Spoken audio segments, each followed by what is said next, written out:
Reformu vadības grupā un arī tuvākajā laikā sadarbībā ar uzņēmējiem dažādos formātos mēs diskutēsim par jautājumiem, kas saistīti ar nodokļu politikas izmaiņām. Tā kā Latvijas ekonomika aug straujāk, nodokļu iekasēšana arī ir uz plānotā līmeņa, tad ir noteikti pienācis laiks Latvijai sāk pamazām izlīdzināt nodokļu likmes ar pārējām Baltijas valstīm, jo nodokļi līdz šim Latvijā dēļ krīzes ir bijuši augstāk pacelt nekā kaimiņu valstīs.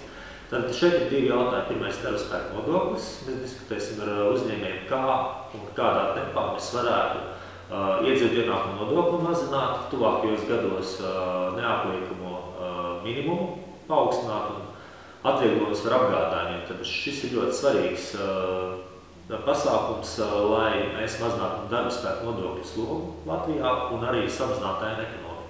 Savukārt, ja mēs runājam par pievienotās vērtības nodokli, tad šis ir jautājums par cenu stabilitāti. Mēs šo nodokli varētu mazināt, pieņemsim par 1% no 22 līdz 21%.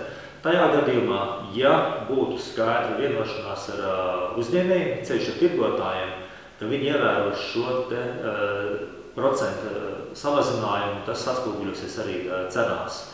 Jo bez šādas vienošanās mēs varam riskēt neiekasēt attiecīgi nodokļus no šī nodokļa.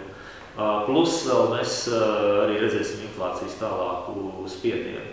Tā kā, ja mēs runājam par valsts konkurētspēju, tad attiecīgi mums arī būtu jādomā, kā mēs varētu arī mazināt pievienotās vērtības nodokli, kurš mums ir augstāks atkal dēļ krīzes, nekā tas ir pārējās kaimiņu valstīs.